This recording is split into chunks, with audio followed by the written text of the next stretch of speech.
Okay, last panel of the day. You all made it. Thank you so much for coming. This panel is entitled The Role of Private Sector in Humanitarian Design. And our panelists will discuss how design encourages private sector innovation in humanitarian contexts.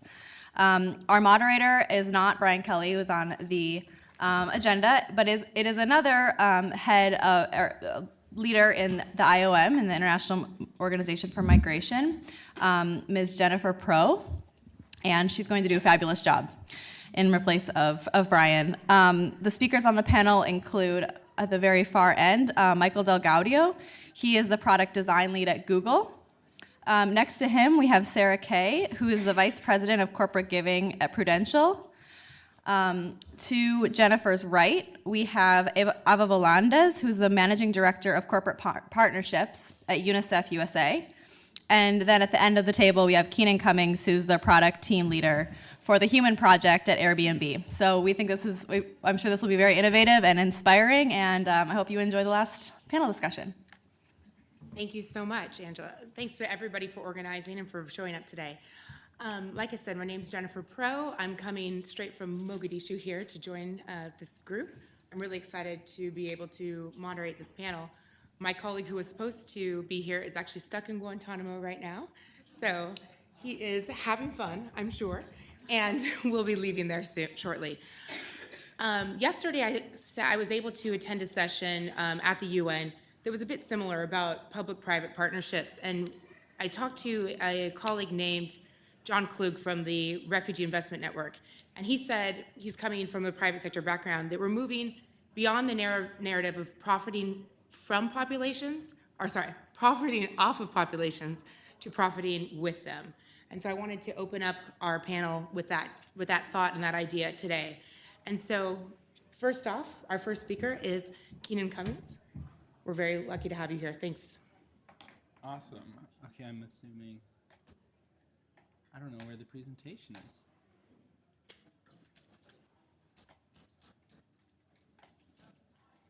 Let me ask.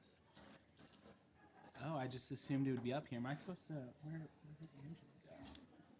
Do you want to go first? We have I think you're queued up. It's just the other tab. Which one is it? The tab on the top. I don't.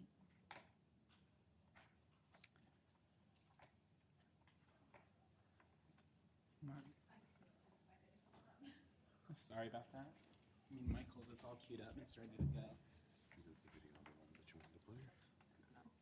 So perhaps while we wait, I can give a little bit of a longer description of Keenan to welcome him. Keenan's a product team lead at Airbnb. Product is Human, and his work focused on applying Airbnb's expertise in building trust, connecting individuals, and providing hospitality to humanitarian problems. Awesome, thank you. Sorry for that hiccup, everybody. So I'm really excited to be here. This is kind of a new community for our team to be involved in. Our team's pretty new. We've been around for about 8 months officially. This work has been going on at Airbnb for a couple years, but we started to organize and really commit to it about 8 months ago. So I'm going to talk a little bit briefly about what the program is, what we're doing, and kind of where things are going.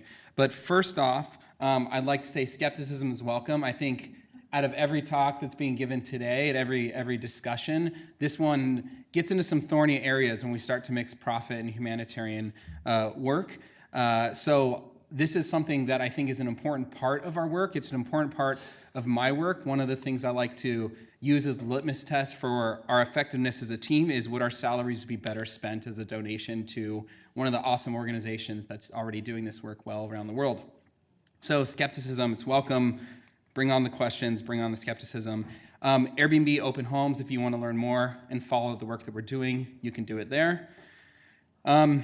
So Airbnb's mission, you may have heard this before in the context of our business, to create a world where anyone can belong anywhere. It's an ambitious goal, but we know, and we've known for a long time as a business, that our business cannot serve everyone.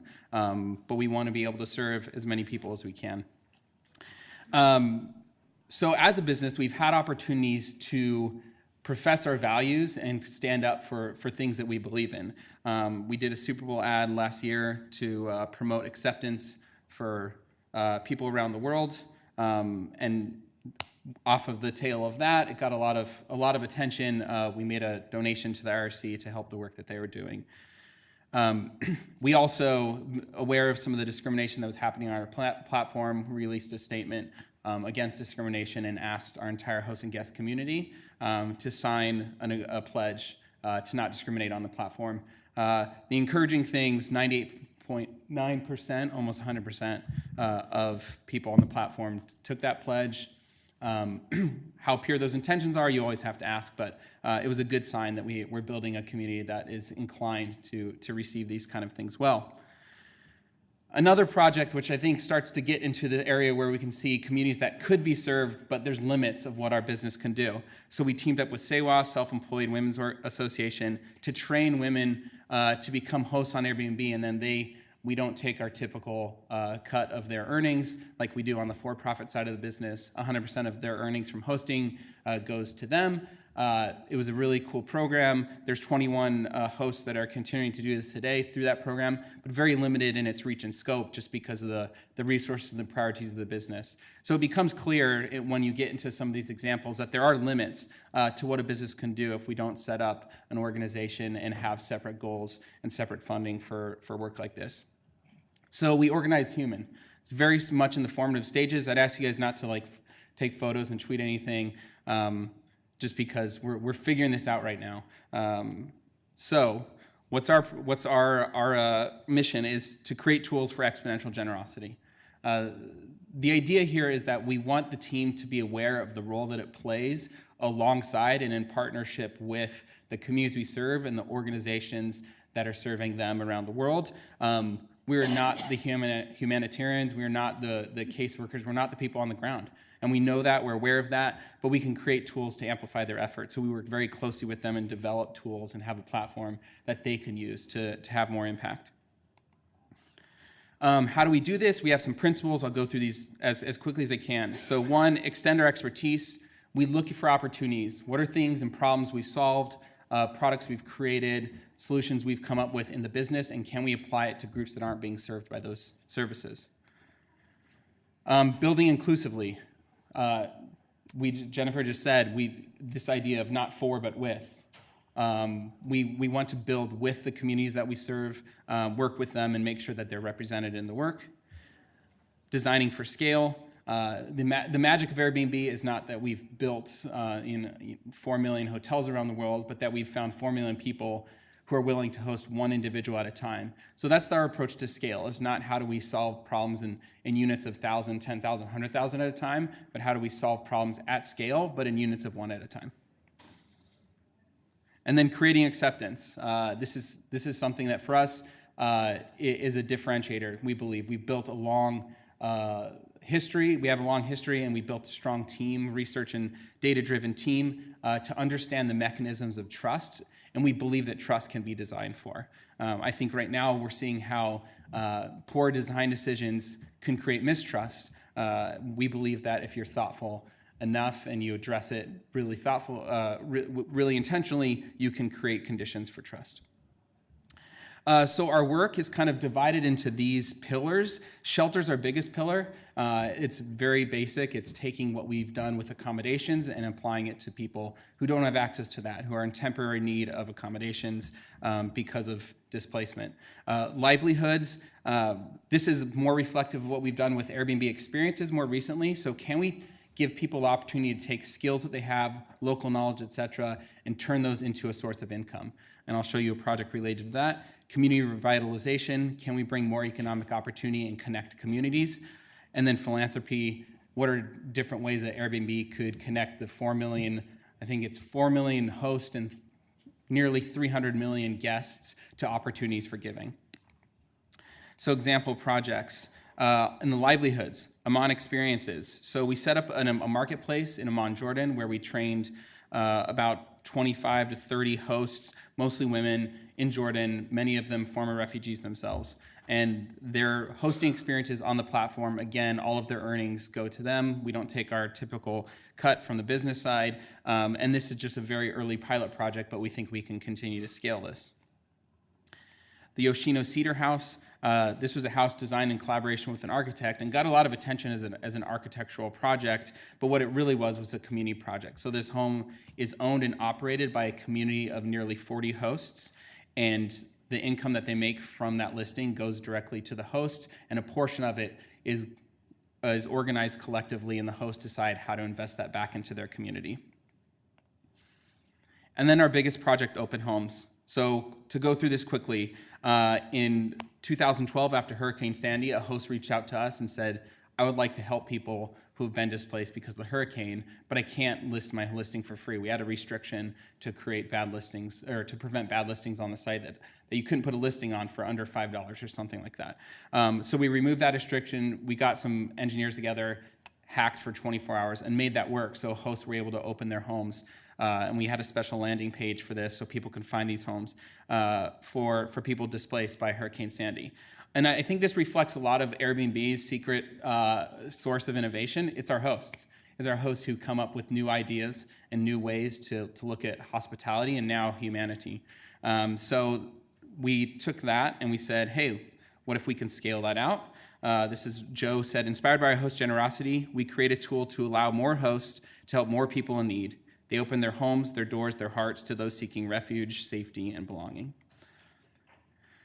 And so we created Open Homes, and we launched it as an official program. And now anywhere around the world, hosts can volunteer. They can put their homes, whether they're an existing host or not, they can come on as entirely new hosts. They can put their home on the platform, list it for a $0 stay, and then they can open it to people in need for various causes. We started with disaster response with Sandy, and we moved into medical travel in a partnership with Make-A-Wish Foundation. And again, here we saw hosts who had lived in, particularly one host comes to mind. She lived in a community, I believe in Kyoto, that was near a big regional hospital, and she realized a lot of her guests were coming to visit and stay near the hospital to be with family and to comfort them while they were getting treatment.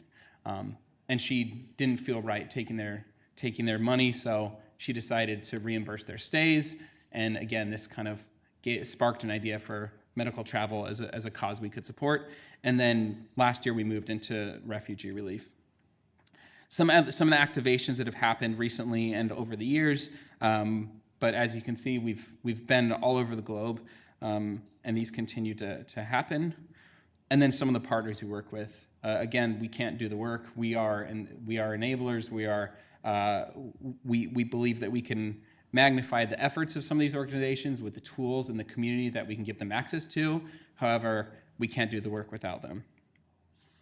So the response and reach of the program so far, we've had nearly 100 activations. This is increasing all the time for various emergency and disaster response.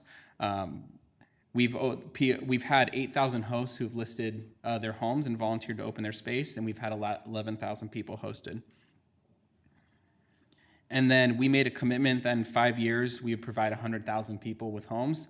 I think this number is both incredibly ambitious and incredibly conservative. I think if we can figure things out in the next 24 months, there's no limit to the impact the community can have. It's really, the limit is our host generosity. And so far, they've exhibited a ton of generosity. It's really on us to figure out how to unlock that and make the product work.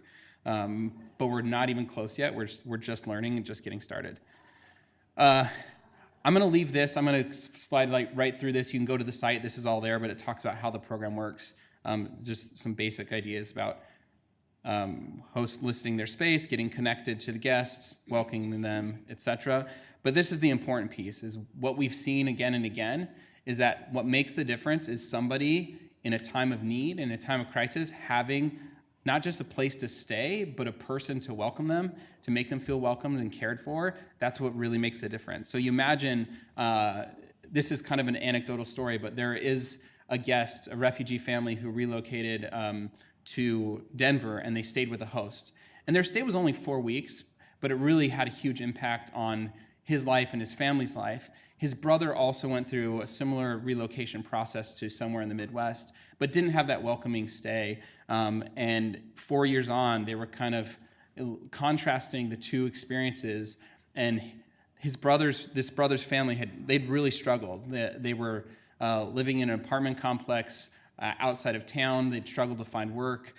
They were struggling with language barriers. There was all this stuff, and they were just very surprised at the difference in the two experiences. And we think that there's real value, not just filling the need for shelter, but also connecting people and making them feel welcome, especially in a time when a lot of signals are telling them they're not.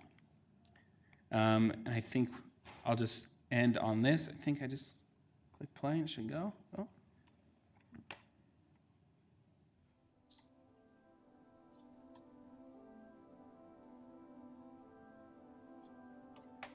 Some of the most significant experiences in my life have been things that I never planned to do. Hosting is an example of that. I was working as interpreter with the U.S. forces in Baghdad, Iraq, and this gave me the chance to be part of that special immigrant visa. And when we were ready, the travel ban happened. Musa and Rasha and their young boys were escaping death threats and therefore had an immense need to get out of Iraq and quickly. We wait till we have this small window, and we made it. We arrived to the United States, and we didn't know what's waiting for us. I think when you have an opportunity to host a family, the word refugee just dissipates for us. We're welcoming another set of human beings. We arrived to a neighborhood. It was dark. I don't know what's going on. And we jumped out of the car. I saw Susan and her husband, Steve. We met them about 1 a.m. Musa had the most scared look on his face I'd ever seen. They were waiting at the door of this house. We gave him a hug, bowed to his wife. They were smiling. Steve hugged me. He didn't let me even carry my bags. We couldn't believe it. And we said, we're so happy you're here. This is your home now. At this time, when we were living at that Airbnb, other neighbors start to come to us. They meet us. We talk together. They offered help. It's like a planet inside this community. It was like a dream for us. Probably the most incredible thing we've experienced is they were so fearful and uncertain when they came, and now the senses of humor that they all have. And the boys are always smiling. They're always fun.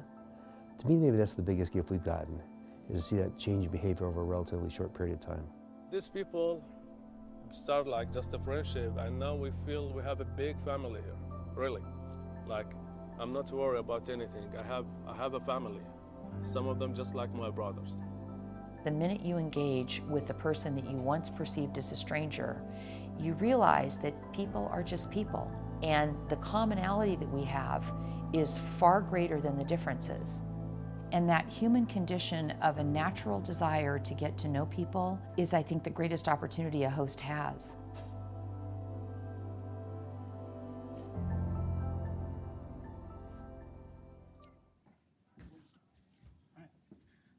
Awesome. Thank you, everybody.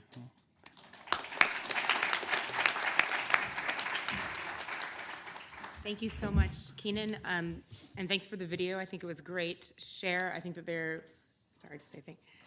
obviously a gap in our ability to understand each other, and I think this video and the steps taken by Airbnb and yourself are part of that first step. Now, coming up to the podium is Ava. Ava's working for UNICEF, and UNICEF is one of the organizations that does a great job at connecting us with experiences in the field, people impacted by crisis, and bringing it to an external audience. So thank you so much, Ava. Thank you. Hi, everybody. My name is Ava Volandes, and I'm the lead for corporate relations for UNICEF USA. And I want to thank Keenan because I almost got a little teary-eyed there. It's really exciting for me to be here because this is the bring together the private sector with the public sector to do good and do good business is a motto that I've been living for the past 15 years, so I'm really excited to be here. UNICEF is one of the only UN agencies where our primary mandate is to look for and look after the most vulnerable children. And so what I'm going to talk to you a bit about today is really about emergency response and how we work with the private sector. Because when it comes to emergency response, we have it in our mandate to make sure that children and women are getting the things that they need during an emergency. So that means water, clean water, sanitation, nutrition, psychosocial services, all of these things that will come into effect when an emergency strikes. What sets us apart as an organization is a couple of things. First, that we have the reach. We're in 190 countries. We have the scale, we have the brand reputation, and we also have the expertise. We know that there's a growing need right now. The unfortunate reality, if you looked at the news anytime the last year, looking at the climate change, the scope and the severity of emergencies and disasters is hitting, and it's hitting hard. We know that children are half of the people that will be in need when it comes to emergencies. We know that there's a rising cost of relief just because there is the issue of population growth. There's also the changing nature of the world's poor when we talk about the amount of conflicted countries right now and the children that are coming through as refugees. And just to understand the magnitude of what we're talking about, in 2018, UNICEF will need $3.6 billion to carry out our emergency humanitarian relief efforts, and that will affect 48 million children in 51 countries. It's the largest global humanitarian challenge that our organization has ever faced.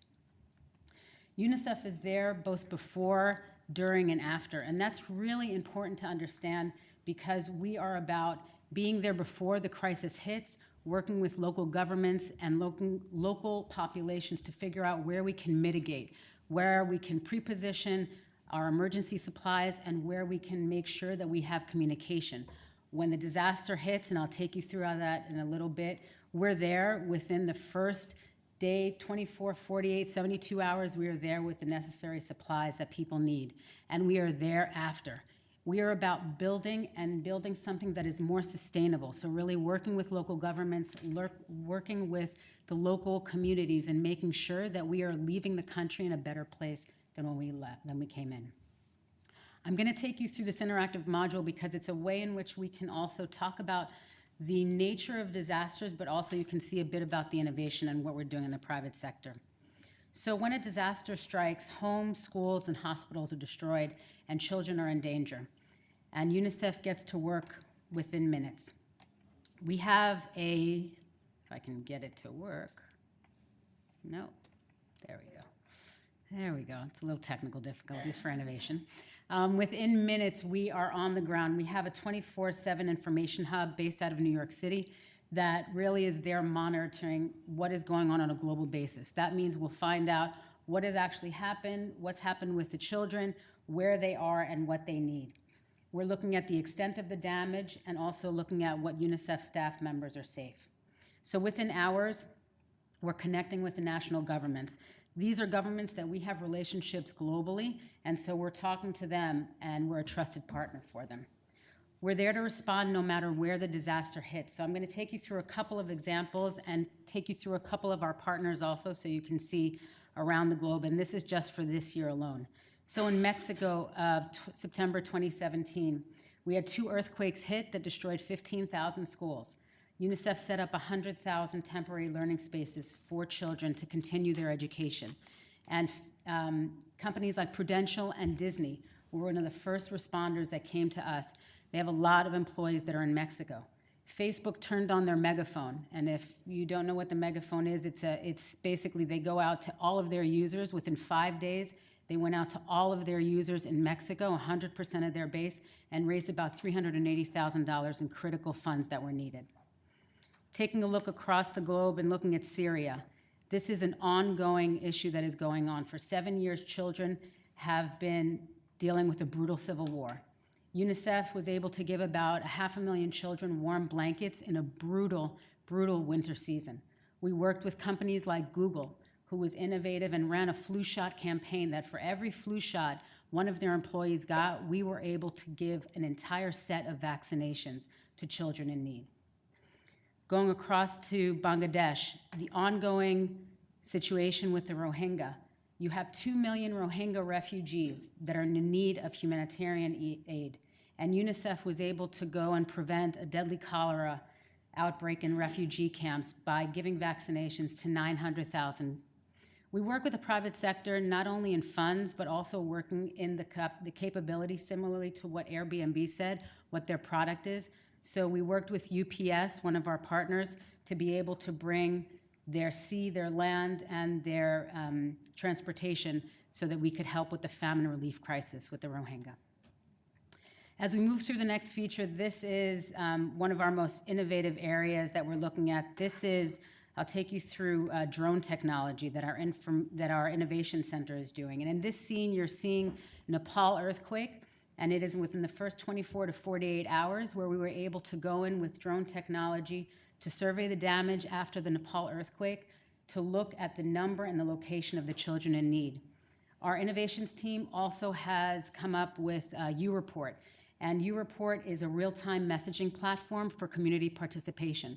So we're able to get real-time information via SMS or Facebook so that we can make changes, real-time changes to programs. So for example, in Cote d'Ivoire, UReporters were able to take action to prevent the spread of mosquito-borne diseases there. UNICEF is there, and we're there when it comes to emergency response. We need to do it quickly, and we need to do it effectively. We have the largest humanitarian warehouse in the world that is able to deploy within 48 to 72 hours any kind of supply around the world. We are not only about getting the supplies there, but it's also making sure that we are getting it there efficiently, that there are no gaps, and that there is no duplication of efforts. When you look at the magnitude of what I'm talking about, we were procuring, and we procured in 2017, $3.5 billion worth of supplies and services for children in need. So again, just to understand how big this is. So I've taken you through a little bit about what we do for emergency, and I'm going to just talk about two of our partners and how we work with the private sector. So what we do with corporate and private sectors is we look to build the best partnerships for children. We do it with global companies that are headquartered here in the United States, and we raise the funds through strategic grants, through fundraising, and through employee engagement. We also work with companies to leverage their assets, whether it be their intellectual property, their technology, or their influence, so that we can make the most change and the most impact that we can for children. We know that emergencies are something that are coming, and they're coming strong, and they're coming hard. So it's a key strategic pillar of the way that we work with the private sector. And we do that similarly to how we are prepared for disasters. We want to talk to the companies before the emergency strikes, while the emergency is striking, and then afterwards. We're talking to companies now, for example, and we're talking about the potential of hurricanes that are going to come in a couple of months. We create turnkey assets in which the company is able, similarly to the way we do, they're able to mobilize, whether it be their employees or their customer bases, to fundraise and to build awareness. We're also giving them innovative investment tools that I'll talk a little about when we talk about the work that we're doing in Prudential. And then it's about the reporting that's done.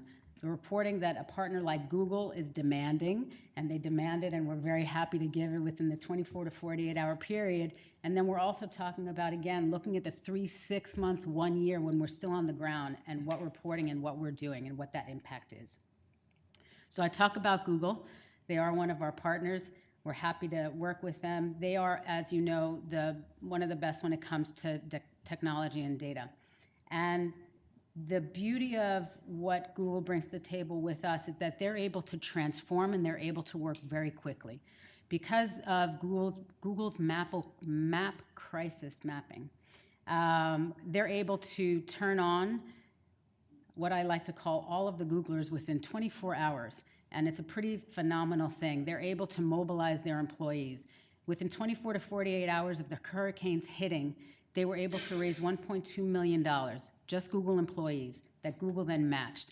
Those are life-saving funds that are able to get into the field immediately. Also through Google's map crisis, they were able to really work with us on the crisis mapping around Zika. And they built a platform that could map out and eventually anticipate the outbreaks of Zika. So this is something, again, where we're working with a company not just on fundraising, but we're working with them on the asset that they do best. And we're able to use that not only with Zika now, but with also other health emergencies that may come out. Prudential is another partner of ours. And when you think of Prudential, you think of preparedness, you think of, I'm taking care of insurance. We know that as an organization, for every dollar that we can put towards preparedness, disaster preparedness program, we can save $7 in recovery costs.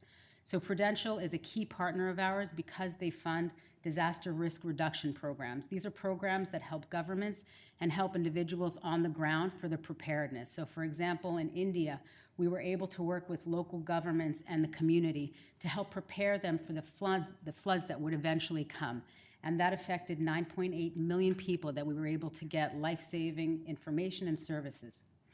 The next thing that we do with them is an innovative social investing tool called the Bridge Fund. And the Bridge Fund is the bridging of the gap in between an emergency strikes. We need to get the stuff to the people that need it, but we may not have raised the money. So by working with Prudential, they're one of our founding partners with the Bridge Fund, we're able to bridge that gap to make sure that people are getting the services and the product, and there isn't any break in those, in the need of the community that's on the ground. Eva, we're almost done. And our last one that we're going to do before I say it, put a video, is the Mercury Fund, and that's an innovative, flexible tool that we have. So I'm just going to play Prudential, and I'm going to invite Sarah to come up, if I can get it to go.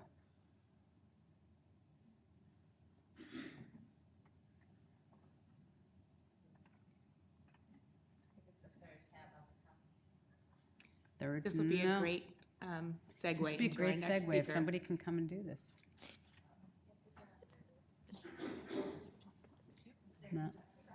No, that's Airbnb. And then Sarah can come and talk. Thank you.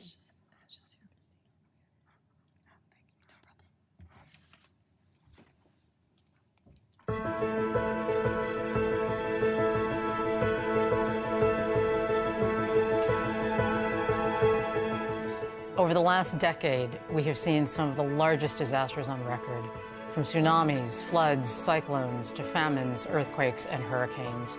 Children have been disproportionately affected. Their lives have been threatened and their access to basic services disrupted. At Prudential, we believe that our business can and should do more than generate profits. We should help drive progress. Prudential Financial saw the need and took action by forming a powerful partnership with UNICEF USA. UNICEF has helped save more children's lives than any other humanitarian organization in the world. And since 2006, Prudential has helped make UNICEF's work possible by providing more than $6.5 million in grants and making $26 million available to the UNICEF USA Bridge Fund. The Bridge Fund is an innovative financial tool created by UNICEF USA to fast-track life-saving assistance to children in need around the world. Impact loans to the UNICEF Bridge Fund speed the delivery of vital supplies, and contributions to pooled funds ensure that money is ready to go when emergencies strike. We go for that hardest to reach child, that most remote child. That takes planning, that takes dollars, and the Bridge Fund makes all of that possible. What the Bridge Fund really is a lifeline to children. It enables UNICEF to get what children need faster, with more thinking and more planning. A real example of the Bridge Fund is something that took place in Burkina Faso. Because we were able to leverage Bridge Fund dollars, 10,000 children were given therapeutic food 3 months sooner than they would have otherwise. I've been so impressed with Prudential's holistic view of emergency response. Early money matters, and thanks to Prudential, we can respond to emergency within hours, not weeks or months. UNICEF USA's mission to help these children and their families aligns directly with Prudential's purpose. Our company was founded in 1875 to meet a societal need to help more families achieve financial security. Our purpose remains the same today, more than 140 years later. That is why we have committed both our financial and human capital to help drive innovative solutions for UNICEF. The needs are great, and together we can be there for communities who need us most.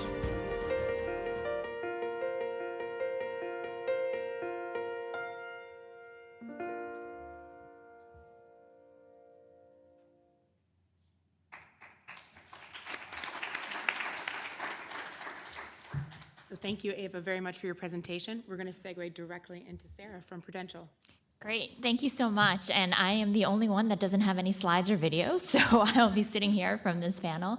It's so great that you all have joined us today for some really important conversations about how humanitarian design intersects with emergencies and disaster responses. As you heard from the video, it's rooted in our founding. As Lata had mentioned, over 140 years ago, our company was founded on the belief that everyone should have the opportunity to achieve financial security and peace of mind for their families. Our founder, John Dryden, had a radical idea to provide affordable life insurance for working families. It went against the grain of business at the time, because people didn't think that working families could pay premiums on insurance products. And so he created our first product, which was burial insurance, because he saw that working families didn't have the financial means to bury their loved ones properly when they passed away. And so with that first product, he created an inclusive marketplace that provided financial protections for working families. And so we like to say that we were essentially a social enterprise before that coin was ever termed. And we still hold true very much to that founding belief that financial security should be within reach for all. And that shared prosperity and financial security diminishes as soon as a disaster or emergency strikes. Everybody goes back to ground zero, and families lack the resources and tools to rebuild their lives. And so from our perspective, the reason why we support disasters in such a holistic way is really looking at it from 3 different angles: of preparedness to response to redevelopment. Of course, as soon as a disaster or emergency strikes, or a violent conflict or health emergency, we are there immediately supporting organizations to provide that immediate deployment of resources. But then we also look like, how do we catalyze the process to rebuild? And then how do we make sure that communities are more resilient and sustainable, so that if another disaster or emergency were to strike, that they would be strong enough to withhold some of the resiliency in their communities. And so we look at it from a very holistic perspective, and we partner with organizations like UNICEF, American Red Cross, but then also locally in the organizations in the communities where these disasters are striking. Design is so critical in all of that. In the United States, we use a strategy around collective impact, which essentially brings stakeholders together from all different sectors to focus on an issue area. And that's the exact same thing with disasters and emergencies. You need to be very thoughtful in your design about what kind of strategy you're going to deploy there, especially when we're there for the long term and we're not just there for the immediate deployment of resources, but really looking at what does the community need, what do they need to rebuild, what are the redevelopment processes. And so a couple examples that I'll provide that looks at how we've implemented around this strategy is back when Hurricane Katrina hit in New Orleans, we committed over $20 million to that community, first for the immediate deployment of resources, but then we really looked at how do you rebuild that community? Where were the hardest hits? And so we looked at redeveloping affordable housing. We looked at retrofitting buildings to make sure that if another hurricane hit, that they would be able to withstand that. We also looked at how do you bring in the arts and cultures and revive certain areas. And so we took a look at the OC Haley Corridor, and we brought in the Southern Food and Beverage Museum. We built the New Orleans Jazz Market, which is the only performing arts center for jazz in the city.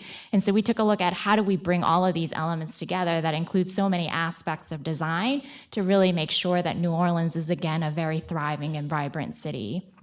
Another example is when the hurricane and tsunami hit in Japan. Japan is very close to our hearts. A majority of our revenues and a majority of our employees actually live in Japan. And so when that earthquake hit, it was hugely devastating for our business, for the people that were impacted. And so we, of course, again, partnered with organizations in the immediate deployment. Our employees volunteered their time immediately going down to the Tohoku region. But then we also looked at, again, who are the partners locally on the ground? How do we make sure that we're being culturally sensitive and empowering those? And so with the Tohoku University, we set up a small business center in the university looking at how do we encourage students to be entrepreneurial, think about what kind of small businesses could be revitalized in that community. We set up another organization in partnership with then Architecture for Humanity called MakiBiz that also looked at not creating new entrepreneurs, but who were the small business owners at the time and what kind of businesses did they have and how can we help revitalize and provide seed capital around that.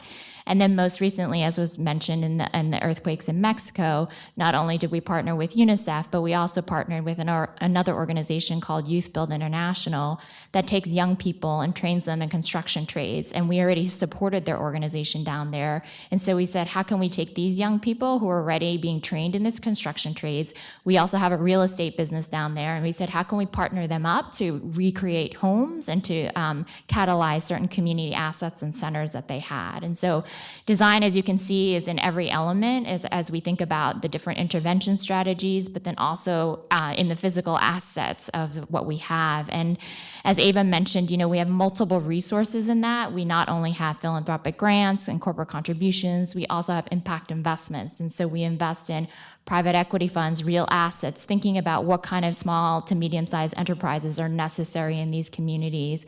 And then we also look at our employee time and talent and how they can volunteer their talent and skills to help revitalize communities. And so I think from our perspective, we really take the long-term view on this, and that this is not just about the immediate relief, but then also making sure that we're being culturally sensitive, and how do we make sure that everybody is being included in this process, and it's an equitable redevelopment process as well. And I think design is at the center of that. And so with that, I will. Well, thank you very much, Sarah. I was not aware of Prudential's sort of social enterprise roots and how the company started up. It's really interesting and very, in some ways, there's a lot of similarities to Airbnb. So now I'm going to welcome our final panelist, Michael from Google. Michael is coming. He manages the user experience team for Android things at Google. But prior to working at Google, Michael was working for Frog, which at the time was partnering with the UN to come up with some innovative solutions for new disasters. I'm not going to go into the details because I know he's going to go into it. Thank you, Michael. Thank you. 4:30 on a Friday.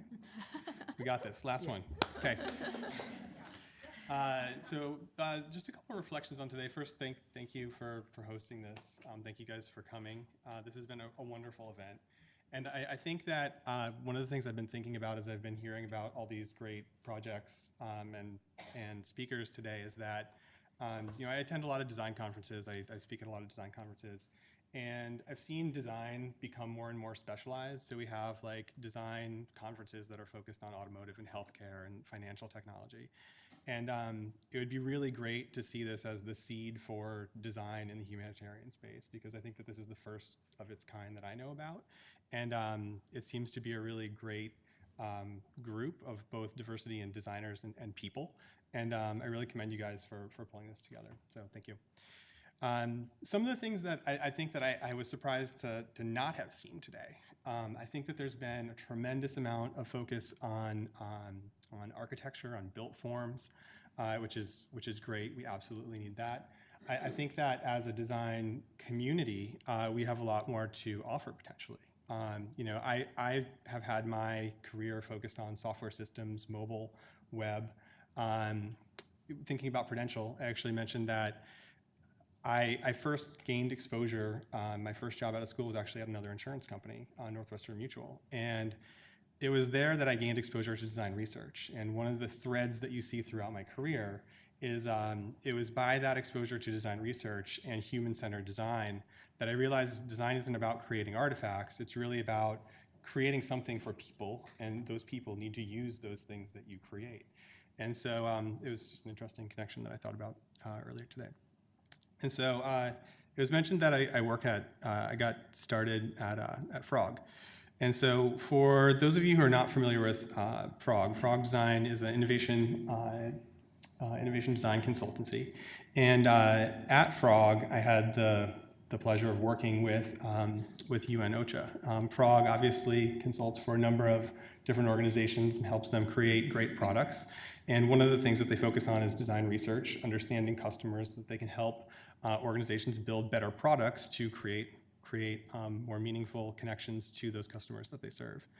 And so when we think about design is really a process where we need to understand a person, right? Like there needs to be a user of the thing that you're creating.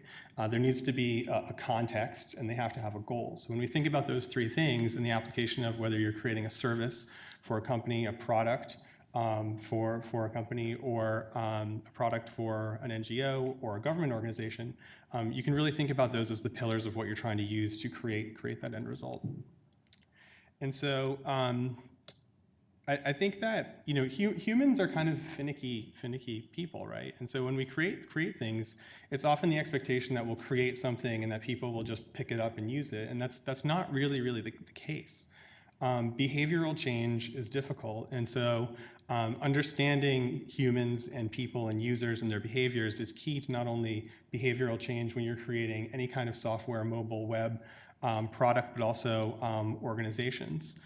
And so I mentioned the work that we did for the United Nations and specifically UN OCHA group.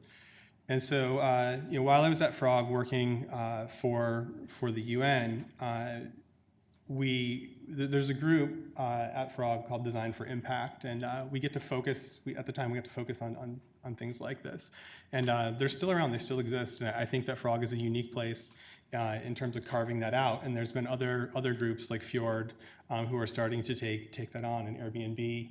And I think that that's a really interesting trend, so that there are consultancies who are looking at how they can maintain a core profit stream, but then also recognize that their employees are also people too, and that want to contribute the skills that they have in meaningful ways towards things that aren't just selling the next thing down the line.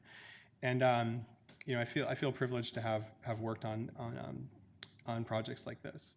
And so the Humanitarian Data Exchange is an interesting project for me. And so the goal of the Humanitarian Data Exchange is to create an open platform where NGOs, nonprofits, government organizations can contribute data to an open platform so that you can begin to then create new meaningful connections by looking across that data in new ways.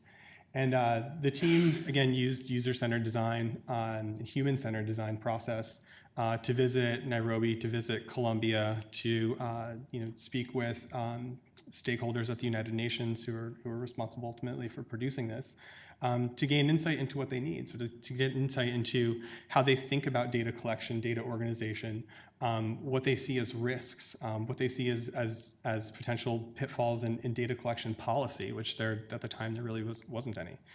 And you know, we learned a lot of interesting things that kind of, one of the points that really proved the value of the platform was the Ebola outbreak, which happened shortly after OCHA launched this platform.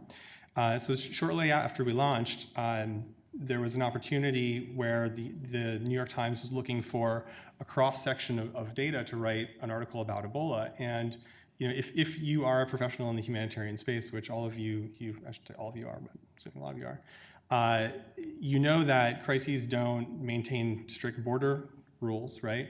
There's often multiple organizations involved, and it's hard to collect or get a clear picture of what is exactly happening. And so HDX and the Humanitarian Data Exchange really aims to solve some of that problem, where if the data is in one place and it's normalized, you can then look across that data a little bit easier. And so at Google, there's a number of things that I've been involved with at Google. I didn't know that we had such a strong partnership with UNICEF, and Google is a massive organization. And I think that you may have heard about the 20% projects that they encouraged Googlers to work on. And some of those things are passion projects that people work on to create new products for Google. Some of them are oriented around google.org. Some of them are internal projects. One of the things that I volunteered with last year was with the Humanitarian Forum, the Humanitarian ICT Forum. And so the Information, Communication, and Technology Forum was hosted at Google last year. And there was a couple things that Google did to both provide resources for hosting the event, but also it really highlighted one of the partnerships with O3B networks to provide internet backhaul with networking systems to camps in Ghana. And so at a technical level, we can see the private partnerships with humanitarian response being provided on the infrastructure level, at the resourcing level, and then my own personal contribution is that as a designer, I was able to help with the breakout sessions, host the event, help with communications coordinations like some of you are doing today. And so there's opportunities like that I think Google does a really good job of encouraging its employees to get involved, encouraging people to take on projects that are meaningful to them in order to have a greater impact using the skills that they have. And I think that one of the things that was recently published that comes to mind that demonstrates some of this, and I'm not going to share this whole video, but I encourage you guys to watch it. And so I want to mention this. The Google Design group recently partnered with the IRC, so the International Rescue Committee, to employ a user-centered design process in the communication tools that are being used in Jordan with Syrian refugees. And so there, the researchers on the ground were able to speak with refugees about how they were receiving information about how they could get help. And they're really trying to move from a model where help was needed in 12 to 24 hours to 12 to 24 months. They give you the details in the video. But I think that it's a really demonstrable example of how Google.org partnered with IRC and employees volunteered to participate in the creation of products that are delivered through organizations like this, but design was really used to connect some of the dots. And they give examples of how they were able to key in on illiteracy rates of the populations who were coming over the borders, and then tailor the information towards audio content and video content instead of text-only content. So there's things like that that are really great, and I highly encourage you to watch this video. It's like 10 minutes long or something, so we're not going to watch that right now. Weekend viewing. So finally, I think that one of the key principles that you may have heard from Google is focus on the user and all else will follow. And really, that's something that we take to heart, and it's true here. It's true in what we do with the humanitarian work. And I think that listening to people and finding out what their needs are is key to making products that will resonate with them and will be useful for them. I think that looking at my career path through design into Google and now being able to work on Android, I think one of the other back to reflections on today, one of the other key trends is that we've really realized that humanitarian needs aren't a foreign concept, right? There seems to be this back and forth between domestic issues and international issues that has been brought up on every panel.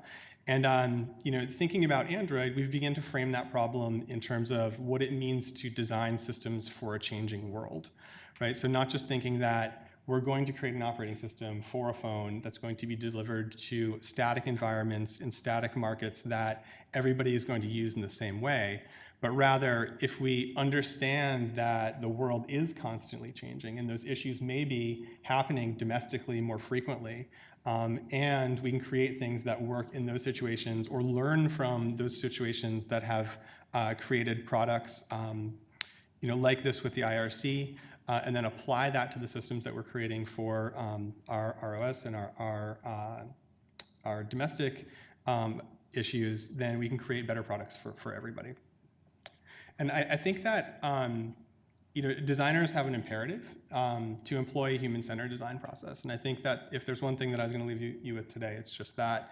It's that we all, as designers, need to take ambition and stand up and say, I believe in these things, and find ways within your own organizations to really have impact, make a difference, and open doors for everybody.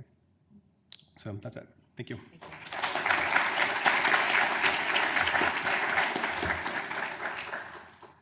Thank you very much, Mike Frankel, for that presentation. Being very cognizant of time and the fact that it's Friday afternoon, I was wondering if I would first want to open up questions from the panel, because I think we have a lot of diverse opinions and experience here. Do you guys have questions for each other? Because I can think of many, but I wanted to sort of cut this down a bit. No? Yes? Please. I don't. I'm mostly curious to hear from people outside the corporate world who would have questions and would challenge some of our thinking. I mean, that's kind of why I'm here. Great. Well, then I'm actually going to, nothing over here, right? No. I'm actually going to turn it over to the audience because I think there are a lot of people here that have interesting questions and insights to bring up. So I think we have a microphone coming. And maybe let's take 3 questions, and then we'll give the panel. Sure, thank you. It's Catherine Klein, a volunteer at the UN for an NGO. And a phrase I haven't heard at all is universal design, nor working with persons with disabilities have I seen any ability, if you had someone who needed captioning, signing, whatever, to be included. So that was my question, to what extent when you do your work, yes, it has to be people-centered, but for all people.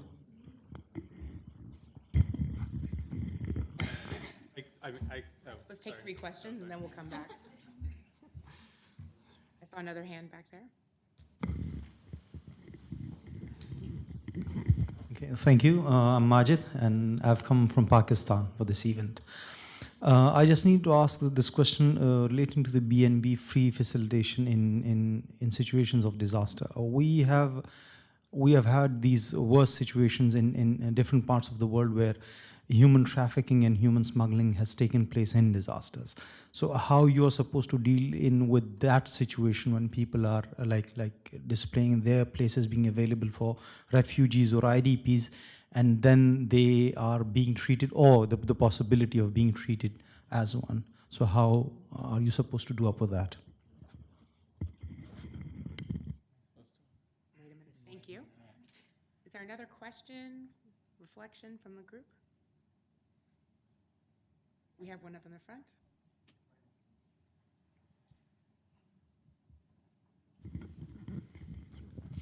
This is a question maybe more for Prudential. I'm really curious about the decision-making process that goes behind the scene, right? Because I think you described a lot of really interesting products and very interesting projects, but I'm curious about the projects that you don't go for, the ones that you turn down, and how that happens, you know? I think it was very clear in the Airbnb presentation, and maybe to some extent the Google, like, we're about trust, or we're about user-centered, and I was wondering, you know, in your work, what's the kind of big motto behind the decisions? Thank you. Thank you very much. So going to our first round, we had the question about universal design and inclusion of everybody when we're talking about people-centered projects and design. And I think we'll just start on the left with Michael. It seemed like you had a... Yeah, I mean, I can speak to that pretty directly. So whenever we design a new product or whenever we create a new product, there's somebody who's responsible for accessibility of that product. And so just as I represent user experience, and there's a technology lead who's responsible for the engineering of that product, and they're accountable. They have to actually push the button and say this product is cleared for launch. And so when we think about accessibility, we take it very seriously, and we want to enable access for all people, and it's an imperative at Google. You know, and the way that I like to think about it personally is that by doing that, we open new avenues for everybody. So thinking about it as like the analogy that always comes up is curb cuts, right? Before there was curb cuts, there was just curbs, and people with wheelchairs had problems getting over those curbs. They were restricted to certain areas, and now curb cuts are everywhere, and everybody benefits from them, right? You can ride a bike down and up them easier.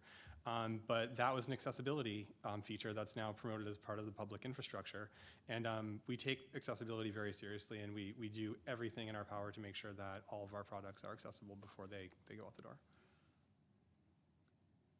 And I can just address, for UNICEF, our mandate is to help the most vulnerable children. So children and people with disability are one of our mandates, especially when we're looking at right now skill sets and the young people's agenda that we're going to be launching. And that is very much to make sure that children with disabilities are taken care of in a very specialized way. Do you have anything to add, Keenan? No, I mean, just to echo what Michael said, in my time at Airbnb, I've seen kind of the emergence of a team dedicated to accessibility. It's Michael Sue, that's SUI. Someone worth looking up. He's led the charge in creating that. One of the benefits of being in Silicon Valley and having access to teams like Google and the resources they invest is there's a lot of sharing and a lot of best practices that get developed and shared across companies.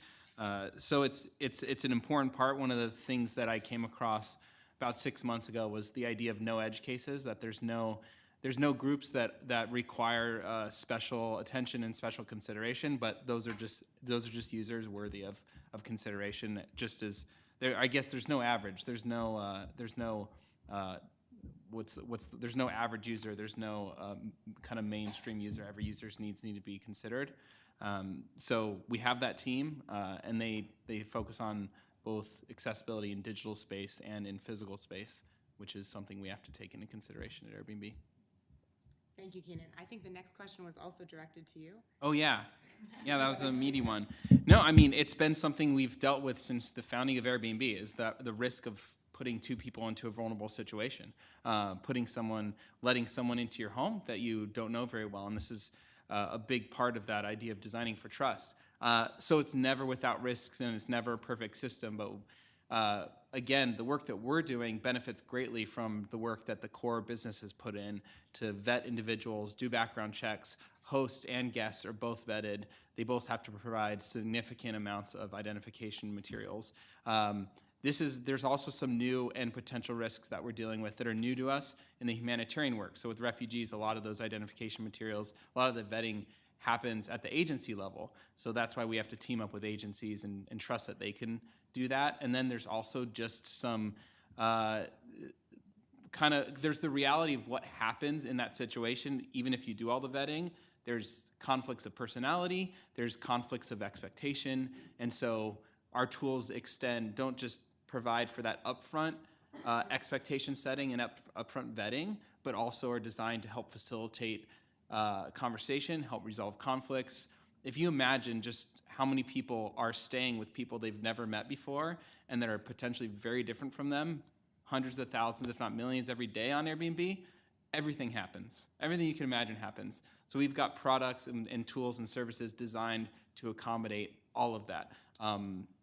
Yeah, it's a lot. It's a good question.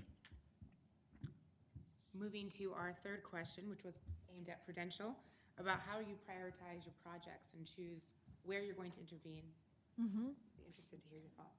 Yeah, and I'll specifically talk about in the disaster emergency space. So we have a disaster relief fund that's on top of our annual foundation giving. So that's a completely separate fund that the company sets aside because we know that disasters are increasing in frequency and severity. So a couple of things that we do is that we do have global partnerships with a couple of different organizations because we know that they're increasing in number. And so those are immediately ready to deploy dollars. For example, with UNICEF at the Mercury Fund and the Bridge Fund, we also partners with the American Red Cross and other organizations so that when a disaster strikes, they already have the dollars in hand. They don't have to wait until the dollars come in. So and those are pooled funds with a whole host of other companies and private foundations. At the same time, when a disaster does strike within 24 hours, we have a disaster committee that's already been formed. And so within 24 hours, that disaster committee comes together to talk about what is going to be our response. There are, levels in terms of our responses, and not every single disaster and emergency, as you heard, there's hundreds across the world. We can't be in every single one of them, but in terms of what our priorities are, if we have a business location and we have business employees there, that becomes an immediate top priority for us. Other scenarios where we don't necessarily have a presence, like in Africa, we don't yet have a presence, but there's tons of needs there. We have partners that are already on the ground, and we think about what are our response needs. But we have a couple different things. We have a disaster relief fund for our employees. So if they're impacted personally, employees can apply for that fund. We have a matching fund that any employees that give to a disaster in that area will match that fund as well too. And then we look at what is the immediate need. So within 24 hours and then to a week, we will have made the decisions in terms of which organizations that we need to support on top of these international organizations that we're already partnering with, because there are some local needs. Post that immediate relief is when we go into deeper conversations about what does that recovery and redevelopment process look like. And that's when we do site visits. We go down and meet with local organizations, with government leaders. We have employees on the ground who can also give us insight in terms of what are the local needs. And we'll have a lot of conversations because we're not going to make the immediate decision. I'll say the recovery and redevelopment with New Orleans, we were there for almost a decade because there was a long process in terms of figuring out what are some of the physical redevelopments that need to occur. With Japan and setting up those small business centers, we had to figure out who were the right partners there, what are the needs, and the two needs were we need new entrepreneurs and we need to help the entrepreneurs that had existed prior to that. And so it's a lot of discussions in terms of where our dollars will meet the largest needs in that area and where we can fill the gaps. when it comes to disasters and emergencies, there's not like this priority level of like food is number one and housing is number two, but we'll take a look at what are the gaps and where we can plug in best. Thank you very much. Can I open it up to maybe 2 more questions, if we have more questions from the audience? Okay, we have 2 back there, and then we'll let Angela close it.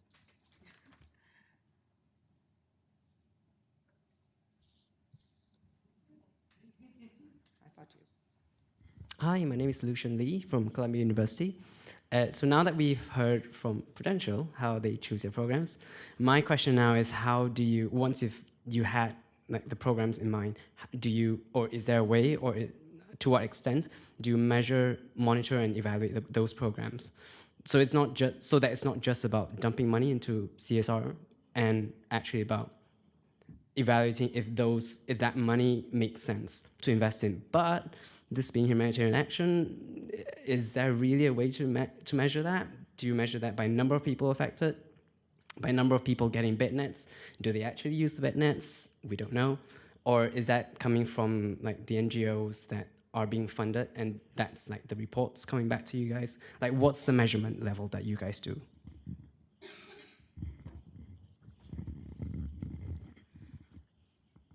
I was wondering if anyone could talk about a story about when your alignment between you all talked about your company's purpose pretty clearly.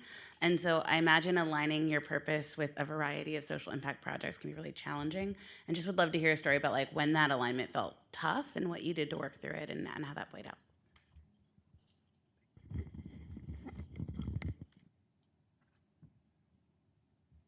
Angela, did you want to go?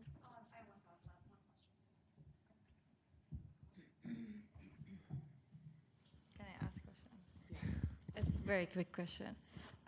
I'm just concerned how legal need or protection is considered emergency, and if there's any new ICT project that is being worked on for those people who are displaced, that they don't have ID or any documents, that they get lost, but in the same time, they're not able to get any right services because of that, if there's any new innovation for that.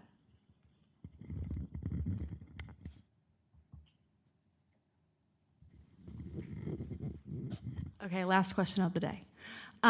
So you guys all spoke very eloquently and really great about speaking about the way that private sector engages humanitarian agencies or interventions. I'm curious if anyone is willing to talk about the way that maybe the private sector can engage government in addressing humanitarian crises, whether that's the rights of refugees or other disaster response and other ways, and how does government come into this conversation? Okay, thank you. Those are 4 very meaty questions. So I'm going to limit some of the responses. I'm not going to ask the whole panel. Unless you really want to chime in, just put your hand up, because I think we're going to have a time going through this. Sarah, I'm going to start with you quickly to talk about the question about Prudential and how you measure impact of projects. Yeah, as you mentioned, it is difficult because it is a humanitarian crisis, right? And so just simply providing the basic necessities can be an outcome in and of itself, and that is around the immediate deployment of resources. In terms of the long-term recovery and redevelopment, we work hand in hand with the nonprofit organizations. So if it is, I keep going back to the examples of Japan, it's the number of small businesses that have been created and that have been sustained over the last 4 or 5 years. In New Orleans, we look at what's the sustainability and how what's the vibrancy in that OC corridor with all of the new organizations that we help create. And so it's a conversation with the organization and telling us what they think that they are able to accomplish and helping to revitalize a community and what will be their measurable outcomes. So we're not saying like we need to measure it by like X, percentage of income that you're driving in or what's the revenue that you're driving in, but we work closely with the organizations to determine the measurable outcomes.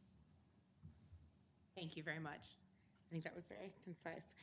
Moving on to sort of a meatier question, and I hope I paraphrase this correctly, is how do we align the social impact projects that we're choosing to work on with our company ethos, or are they in conflict with our company ethos? Is that correct? Yeah. So maybe we'll start. Michael, do you want to dive into that one? Yeah, I've been thinking about that a little bit. I've never felt that tension. And I think that partially it has to do with two things. One, Google is such a large company that you can find just about somebody who's interested in the thing that you're doing. Like whether that's humanitarian efforts or juggling, like whatever it is, it's such a large company that there's probably somebody else that's interested in that same thing.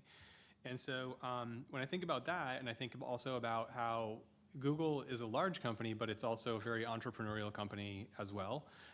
When you combine those two things, you get a lot of people who organically combine into groups in their own ways. And so I don't feel like I've ever felt that tension where something that we wanted to do or a group that was doing something was getting pushback from leadership to not do it. I feel like it's been more the case where the organic opportunities have kind of blended into larger efforts and moved forward. So I don't feel like I've felt that tension ever. Yeah, I was trying to think of something, and I think for Airbnb, and again, I'll be candid, keep this in this room, but going back a little bit, as you guys have seen from like the Super Bowl work, that all comes from the founders. So there's a strong sense of like values that's shared across the company, and it empowers the employees to speak up when they feel like we should be speaking up as a company. And generally, we do. The founders kind of tweeted a statement about what's going on the border right now. Immediately after that news broke, they'll speak up. They're not afraid to. I think where some of the tension comes from is people who take particular interest in particular incidents and want the company to get heavily involved in those things. And our team is responsible for evaluating every single potential response and saying yes or no. So we're working on a framework to make those decisions, but it's hard sometimes to balance a little bit what the reality of is what we can do, and also how relevant we are to a situation. Sometimes we're not the best people to be there. So our current thinking and our current principle is to never say no, but always have an action. Everything from, do we activate open homes and have hosts opening their homes to let people come and stay, all the way down to like, are we recommending a donation to our employees who want to help out, and then we offer a match for that donation. But always have some way to respond. But I'm seeing that tension where it's like there's the easy answer is that we should always be there, always be doing something. But sometimes we have to question whether we're actually getting in the way or slowing things down or really providing value. And really quickly, from a nonprofit perspective, UNICEF, because of our brand reputation and the work that we do, we have a stringent due diligence process so that a company has to go through not just about its reputational risk, but also the actual work that is being asked for. So things like there are certain verticals, certain industries that we don't do business with. And so it's more about the reputational risk and the trust that we have built with the governments and with the communities that we're working with. I'll add quickly that there are definitely tensions within the disaster space. So as I mentioned, our commitment is to ensuring the financial well-being of our individuals, communities, and society at large. But the two areas that we primarily focus on in our CSR space is around economic mobility, so skills building, making sure that people have the right skill sets for good jobs, but then they also have access to financial capabilities and tools to build their wealth. That doesn't include health. And so when a disaster strikes, one of the biggest emergencies is around health. And so there is a tension around that, and that's why we created that separate disaster relief fund. And we also make the case that financial well-being includes health well-being.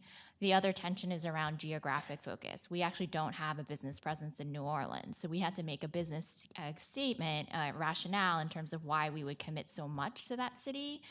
It was one of the, it was a huge disaster, and we had to make that case, but there are those tensions for us in that.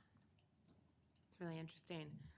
Moving on to another question, and I'm not sure that this panel will be able to answer it completely, but regarding identification documents and how maybe, I think this question pretty much can go to Airbnb. I think we're all fine with that. How Am I fine with that? Thanks, Keenan. How in the absence of documents, is there a way that Airbnb can work around this, can leverage this? And I know that that may not be a question you could actually and I think there's two questions being asked, similar to the gentleman asked earlier about some of the risks associated with these kind of stays. I think there are some of those inherent risks. However, with absence of identification documents, there's so little that we can do. I have seen really interesting work, innovation work, saw something on fast company design that I can't remember, but if you look for refugee-related work on fast company design, there was also a hackathon at the Vatican related to refugee relief that we participated in. A lot of the innovation work around that is around identification. So there's some interesting work out there. We're not involved there. It's not our expertise, but it's worth looking up. It's a difficult space. I think the hard thing is getting from those innovation ideas into implementation. Haven't seen a lot there, but I'm limited in my knowledge. Yeah, I think as someone, to jump in, as someone who does work with the displacement response, there's actual legal avenues that we have to go through, and we can talk about that later if you wanted to. It's not always something that a company would be able to solve because governments, data protection, identification are all very much involved in that. Yeah, particularly with refugees, I think we're 4 layers down from where the vetting happens, all the way from the UN down through individual agencies through Airbnb. So there's a lot of systems in place. It's when you hear people criticizing the current administration's view on migration and the need for vetting. The vetting is already so extreme that when you actually look at the system, it's a lot. Thanks. So now we're going to get to the last questions, which is actually quite substantial, which is how can private sector engagement in humanitarian response, or how can the private sector engage the government in, or governments in humanitarian response, which I think is a meaty question, and I think it's an interesting one. Do you want to start with Sarah? Sure. I feel like I've been talking a lot in the Q&A. I think, all stakeholders need to be involved when a disaster or emergency strikes, so including government, including NGOs, including private sector. And I think from our perspective, because we do have frequent conversations with governments, whether they be at the local and national level, it's always infusing. It's making sure that our external affairs department is very clear and knows what we are supporting in those areas that a disaster emergency strikes, and if there are policies that we want to advocate for, that they're fully aware as well, because they're in these meetings all the time. We are not face-to-face with government agencies, but what we hope is that the funds that we are supporting and we're partnering with the organizations, that they are also engaging government stakeholders and they're bringing them in. And I think UNICEF is a really great example of, they don't go into a country unless the government invites them in. And so at making sure that government officials are around the table, but then also utilizing the influence that we have with government officials and the conversations that we're already having. Mike. Weather balloons. No, seriously though, Google X has been working on weather balloons for air-based internet, and it was recently used in Puerto Rico. But it's systems like that need government approval and need a close government relationship because the airwaves are regulated. And so I think that there's partnerships like that need to be formed. I'm not an expert in government relations, but I think about things like that could only have happened if there was a strong relationship with the government to make that happen. Oh man, that's like too big of a question to just throw at us right now. We need more time. I mean, I'm going to speak very personally, and this is not on behalf of Airbnb, but sometimes I do wonder about this question of people's trust in institutions and where they can put their trust. And it's a scary time right now in that regard. So for me, it opens up a bunch of other questions about how do we work with governments. Airbnb has a long history and a strong policy team that builds partnerships with local governments and does an amazing job there. Then there's this other question of what happens when the government's not cooperating with basic human decency. And if that's the American government, what do you do in those cases? I'm not talking about rogue nations. This is not North Korea. It's our own government right now. So I think for us, bringing this back to the work that we're doing, I think it's an existential question for us. Is what role do we play in the world? Who do we look to partner with? I can tell you, our partnership with IRC is values aligned, reliable, consistent. It's a bigger question, what kind of partnership we see with local governments. And so far, with the humanitarian work, we've found strong partnership with nonprofits on the ground. It's going to be interesting when we start to look to local governments and what we can do there. We have the team to do it. We have the expertise and the experience. Do they have the appetite for us coming in, not with our business, but with this effort, I don't know. Don't tell anyone I said that. Eva, do you want to have the final thought? Sure. I mean, to Sarah's point, we work with governments because the governments have to ask us. We have to be asked into the country to do the work that we do. We also, here in the United States, are a big advocate for children's rights here and globally. So we work with the U.S. government as well. For the private sector, we bring the private sector to the table with us, with governments, for example, with one partner that is looking to help around the issue of education and with the issue of cash transfers. We're actually talking with the government in certain countries because there's an innovative way in which we can get money to children for education faster. And so there's opportunities for the private sector to not just go out to governments on their own, but to Sarah's point, take a look at the organizations that are doing the work on the ground, that do have the relationships with the government, and figure out what is that innovative approach and what is the impact that we are all looking to do on the ground, and how can we really come together as a public and a private sector to do that. Thank you. That was a great closing for this session. Thank you, everybody, for being here today. I know that some of our panelists flew in to join this group. Just to summarize, I think that we had some great presentations on opportunities for collaboration, and then we had some interesting discussions about the risks of those collaborations. There's so much innovation going on, but then when you look at traditional humanitarian actors, there are risks, and there's also thresholds as to how far we can actually go together. As a humanitarian practitioner, I have so many questions for the people on the panel, and I hope that we can continue this conversation afterwards, because there's so many questions for me about how we bring some of these innovations to scale. You know, we talked at Prudential, you talked about how you do not have a presence in Africa right now, yet we know that that's one of the biggest hit regions in terms of displacement and needs. Google, you guys have a lot of cool tools. I just called you Google again. I'm sorry, Michael.